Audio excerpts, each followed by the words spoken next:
ओम गण गणपते नमो नमः। संक्षिप्त शिव पुराण वायु संहिता अध्याय 32 भाग 1 परम धर्म का प्रतिपादन। शिवागम के अनुसार पशुपति ज्ञान और उसके साधनों का वर्णन। ऋषियों ने पूछा, वायुदेव वो कौन सा श्रेष्ठ अनुष्ठान है जो मोह स्वरूप ज्ञान को अप्रोक्ष कर देता है? उसको और उसके साधनों को आज आप हमें बताने की कृपा करें।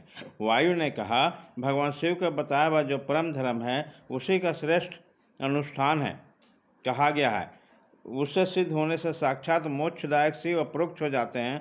वह परम धर्म पांचों पर्वों के कारण क्रमशः 5 प्रकार के जानना चाहिए। उन पर्वों के नाम है क्रिया, तप, जप, ध्यान और ज्ञान। यह उत्तरोत्तर श्रेष्ठ है। उन उत्कृष्ट साधनों से सिद्ध हुआ परम धर्म माना गया, जहाँ परोक्ष ज्ञान भी अपरोक्ष होकर मोक्षदायक होता है। वैदिक धर्म 2 प्रकार के बताए गए हैं, परम और अपरम। धर्म शब्द से प्रतिपाद अर्थ में हमारे लिए श्रुति ही प्रमाण है। योग पर्यंत जो परम धर्म है वो श्रुतियों के श्रीभूत उपनिषद में वर्णित है, और जो अपरम है उसकी अपेक्षा नीचे श्रुति के मुख्य भाग से अथवा संहिता मंत्रों द्वारा प्रतिपादित हुआ, जिसमें पशु जीवों का अधिकार नहीं है, वो वेदांत वर्णित धर्म परम धर्म माना गया। इसमें भिन्न भी जो यज्ञ याज्ञ आदि हैं उन सबका अधिकार होने से साधारण या परम धर्म कहलाता है। जो अपरम धर्म है वही परम धर्म का साधन है। धर्मशास्त्र आदि के द्वारा उसका सम्यक रूप से विस्तार पूर्वक सांगोपांग निरूपण हुआ है। भगवान शिव के द्वारा प्रतिपादित जो परम धर्म है उसी का नाम श्रेष्ठ अनुष्ठान है। इतिहास और पुराणों द्वारा उसका किसी प्रकार का विस्तार हुआ, परंतु शिव शास्त्रों द्वारा उसके विस्तार का सांगोपात निरूपण किया गया। वही इसके स्वरूप का सम्यक रूप से प्रतिपादन हुआ, साथ ही उसके संस्कार और अधिकार भी सम्यक रूप से विस्तारपूर्वक बताए गए। शिव आगम के 2 भेद हैं, स्रोत और अस्रोत। जो श्रुति के सार तत्व से संपन्न है वह स्रोत है, और जो अस्वतंत्र है वह अस्रोत माना गया है। स्वतंत्र शिवागम पहले 10 प्रकार का हुआ, फिर 18 प्रकार का हुआ। यह कार्य आदि संज्ञाओं से सिद्ध होकर सिद्धांत नाम धारण करता है। श्रुति सार में जो शिव शास्त्र है उसका विस्तार 100 करोड़ श्लोकों में किया गया। उसी से उत्कृष्ट पाशुपति व्रत और पशुपति ज्ञान का वर्णन किया गया। युग युग में होने वाले शिष्यों को उसका उपदेश देने के लिए भगवान शिव स्वयं है जो योगाचार्य रूप में जहाँ तहाँ अवतीर्ण होकर उसका प्रचार करते हैं।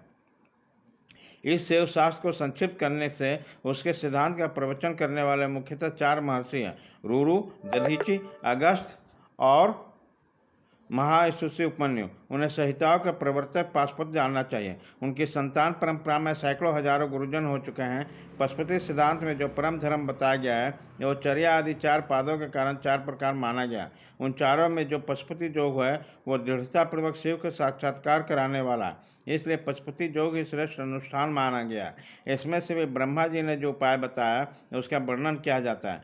भगवान शिव के द्वारा परिकल्पित नामाष्टकमय योग है, उसके द्वारा साथ साथ सेवी प्रज्ञा का उदय होता है। उस प्रज्ञा द्वारा पुरुष स्थिर परम ज्ञान प्राप्त कर लेता है। जिसके हृदय में वह ज्ञान प्रतिष्ठित हो जाते हैं उसके ऊपर भगवान शिव प्रसन्न होते हैं। उसके कृपा प्रसाद से परम योग्य सिद्ध होते हैं। जो शिव का अप्रोक्ष दर्शन कराता है, शिव के अप्रोक्ष ज्ञान से संसार बंधन का कारण दूर हो जाता है। इस प्रकार संसार से मुक्त हुआ पुरुष शिव के समान हो जाता है। यह ब्रह्मा जी का बताया हुआ उपाय है। उसी का पृथक वर्णन करते हैं शिव, महेश्वर, रुद्र, विष्णु, पितामह ब्रह्मा, संसार वैद्य, सर्वज्ञ और परमात्मा।